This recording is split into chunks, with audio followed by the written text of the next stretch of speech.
Bago tayo magsimula mga tropa, gusto ko nga lang palang sabihin sa inyo na ikinagagalak kong sabihin na 11,000 subscribers na nga pala tayo at etong channel natin 2 years old na. At salamat sa mga nag-a-avail ng mga templates natin, sa mga nagme-message, sa mga nagko-comment, dahil yung mga pag-avail nyo ng template, isa yan sa mga dahilan para masustain natin etong YouTube channel natin. At sa mga nagko-comment, talagang na-appreciate ko kayo dahil yan yung mga dahilan kung bakit tayo nagkakaroon ng mga panibagong content. Gusto ko talaga kayong pasalamatan. Syempre kahit papano, salamat din sa mga silent viewers natin dyan. I-share nyo na lang siguro yung mga vlogs natin para mas dumami pa yung makapanood ng mga content natin. At ang content natin para sa ngayong araw na to, shoutout sa'yo Parody TV. Ang katanungan niya dito, boss, maiba ako, okay lang bang magbenta sa online at magprint ng logo or design kagaya ng Pubu, Converse, etc. etc. May kaso ba kapag ginaya yung brand nila at magbenta online kagaya sa Shopee, Lazada? Sana magets, medyo naguguluhan din daw siya. So ang point dito ni Parody TV, parang gusto niyang mag-cater or mag-print ng sticker ng mga known brands or yung mga kilalang brand internationally, Pubu, Converse, or kung kahit ano pa man.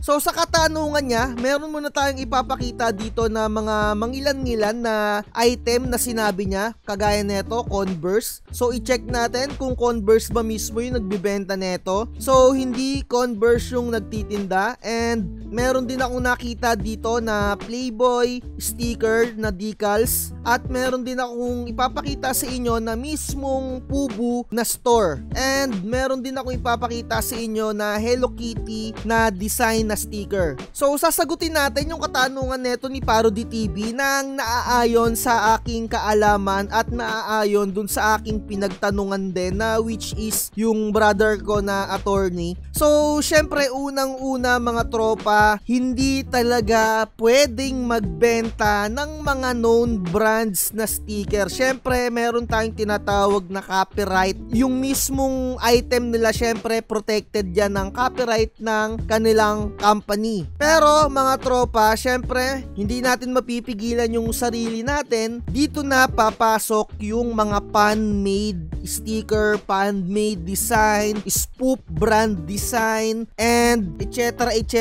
na inspired design. Sana nagagets nyo ako. So dun na papasok yung para makapag-cater kayo or para makapagbenta kayo, di ba? So ulitin ko lang, dyan na papasok yung bootleg design, anime bootleg, inspired design, spoof brand design, 'di ba? So, ayun. Pero backward muna ulit tayo, mabalik tayo. Pero kung pang sarili nyo lang na design or hindi nyo ibebenta, syempre safe na safe kayo, 'di ba? Kumbaga, pang sarili nyo lang, ididikit nyo sa pader or kung saan-saan, pang notebook, basta as in pang sarili lang na gagamitin yung ipiprint nyo na design ng mga known brand international, syempre safe na safe kayo. Pero kagaya nga ng tanong neto ni tropa na ibebenta niya online, merong napakaliit na percentage na mapansin ka dyan ng kung anumang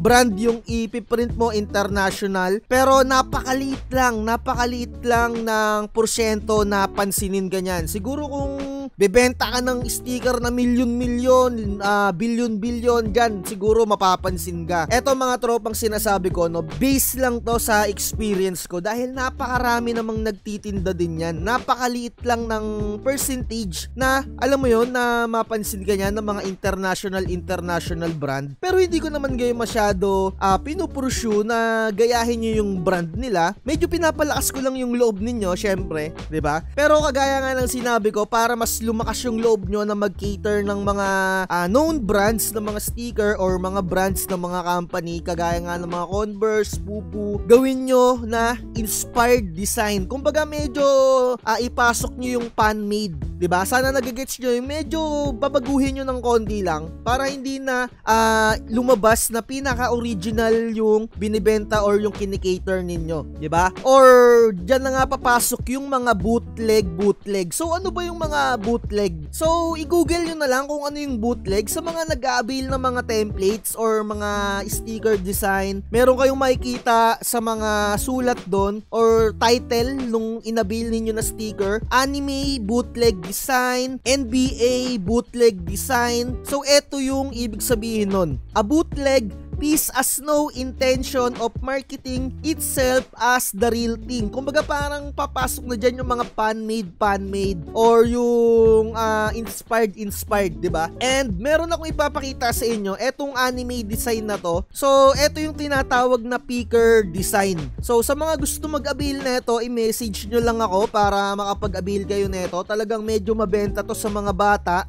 Usually, dinidikit to sa mga tumbler or sa mga notebooks, diba? Ready-made na to, transparent sticker na siya, ilalagay nyo na lang sa inyong mga Cameo, Platter Cutter, kung anong software yung gamit nyo. So, syempre, pwede nyo tong ibenta. And eto na nga yung sinasabi ko sa inyo na anime bootleg design. Diba? Wala naman kayong intention na gayahin yung or pikein or ibenta as original artwork, diba? Kaya pumapasok dito yung bootleg. Ayan, i-google nyo na lang din kung anong ibig sabihin niya nung bootleg or research nyo. Ayan, no, naka-ready-made to. Eto, piniprint ko to sa mga t-shirt. Usually, nagpapaprint ako outside ng DTF dahil ayan yung medyo maganda ngayon, yung DTF printing. Sa sublimation printing, dati medyo nagpiprint din tayo. Pero mas maganda ngayon yung DTF. Paprint ka sa outside na merong mismong DTF printer, wag yung mga converted. Tapos, i-print mo to sa mga damit nyo or pwede mo ring ibenta yung damit na pinagprintan mo, diba? Eto na yung mga bootleg or fan-made art. Ayan,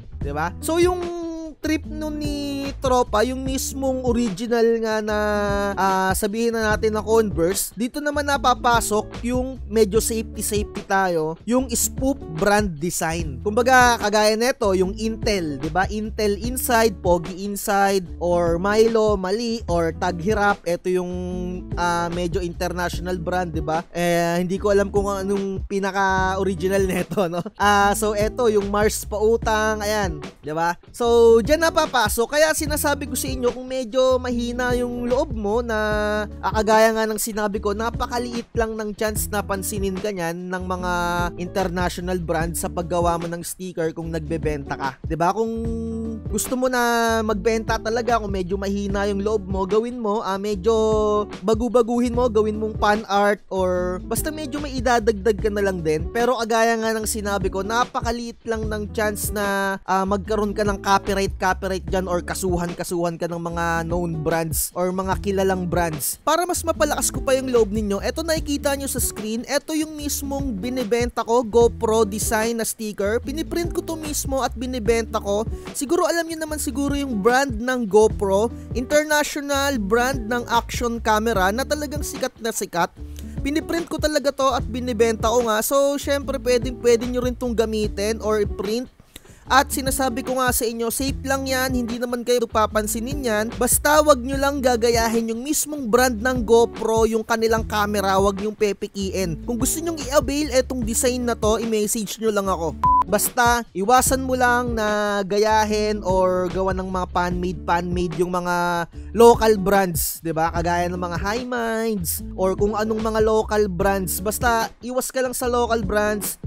International brand lang yung medyo gawan mo ng inspired or konting baguhin mo, 'di ba? At eto pa, no, kagaya nga ng sinabi ko, napakaliit lang ng chance kahit medyo hindi mo na baguhin.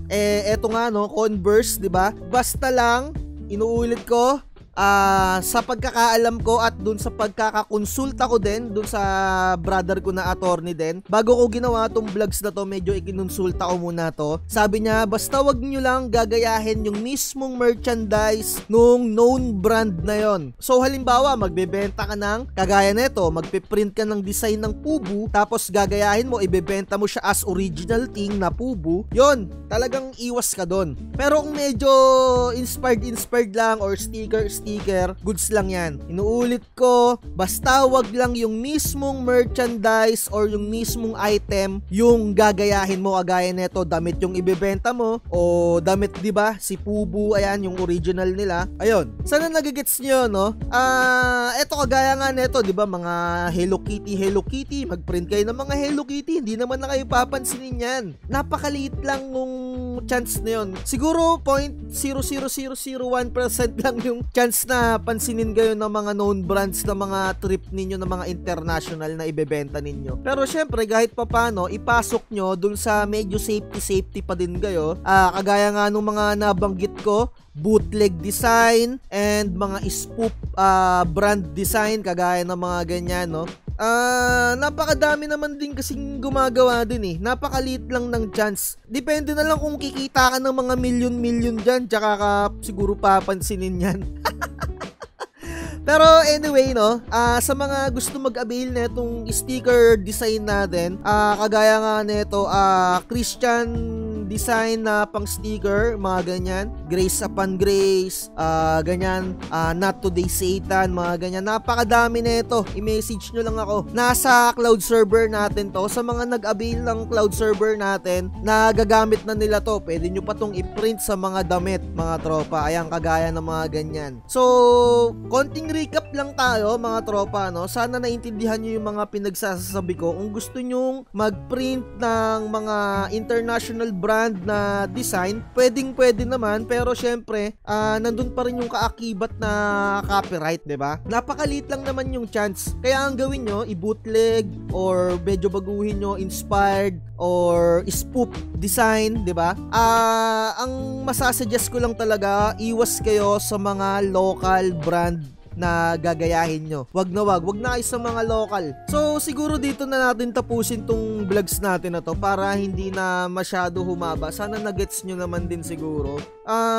Unang-una naman kasi talaga, bawal naman talaga. Pero hindi naman natin mapipigilan yung sarili natin eh. So sana ipasok nyo na lang dun sa mga pinagbabanggit ko na spoof or bootleg or inspired yung mga international brand na ipiprint ninyo at ibebenta ninyo, 'di ba? Para syempre, safe na safe pa rin tayo. Doon lang tayo sa safe. At mga tropa, idadagdag ko na lang din, wag kayong magpiprint ng kahit na anong government logo, kagaya netong mga pinagbabablog ko last year or netong mga nakaraang buwan. May isang printer shop na nagprint ng NBI dahil nagpaprint daw sa kanya yung pulis. Pero mga tropa, isipin nyo, no? Kalikutin nyo din yung utak ninyo na kahit papano na grade 1, grade 2, grade 3 ka, magkaiba ang pulis, magkaiba ang NBI. Kaya make sure na kung magpiprint ka ng mga ganito, mga government logo, dapat authorized ka talaga. So ayun lang, mas importante pa rin talaga yung safety natin. Dito na natin tapusin yung vlogs natin na to. Like, share, and subscribe. Lagi ko sinasabi, mga tropa, huwag magpapauto. Bye-bye.